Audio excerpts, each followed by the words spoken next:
I think this is one of the best moisturizer in the market na natry ko. By the way, this is Typo True Dew Brightening Cream. So this is the packaging looks like, guys. Very simple, color green and white. This is also 60 ml already with 5% niacinamide. Perfect. 5% niacinamide guys is the standard kasi kapag sumobra ka sa mga 5% maaring ma-irritate ang skin mo, but for this ingredient perfect siya and standard.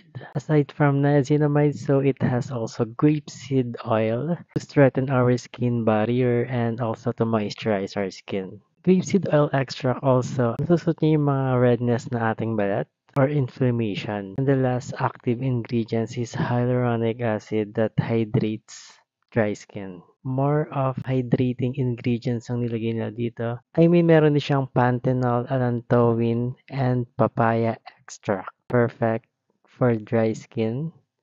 And very lightweight lang siya. Pwede rin to sa mga may oily skin. So this is gel cream base naman. And as you can see guys, I have nothing on my face right now. So mag-a-apply ako. And dahil gabi na rin, so gamitin ko to moisturize my face.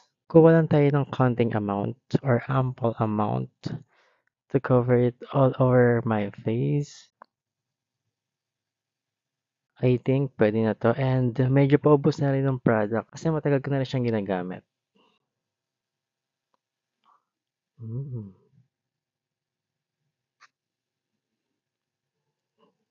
Have you seen it guys? Very moisturizing.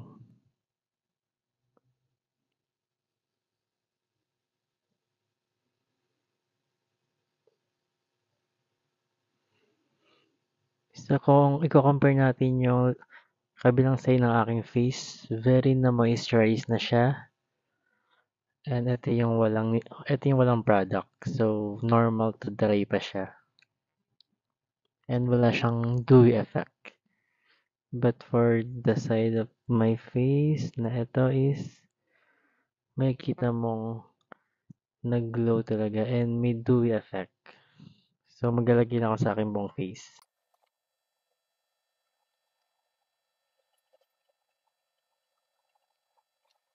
And my skin feel hydrated right now. Hydrated, moisturized, and napa-straighten niya aking skin barrier. Tapos may napanood ako kay Miss Bella na nilagay niya sa under eye area, then sa lips, para ma-moisturize yung lips and under eye natin.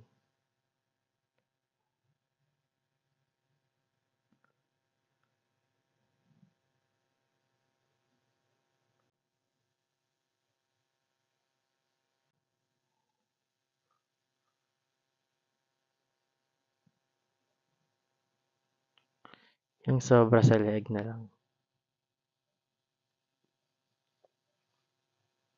And for its price guys, this is 399 siya ngayon. So check nyo lang sa yellow basket or maglalagay ako sa comment section ng link nito.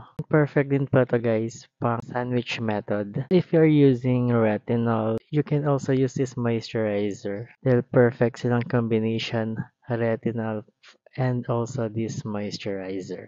Yun lang guys for today's video, and lagi natin tatandaan na walang shortcut sa skincare. Yun lang.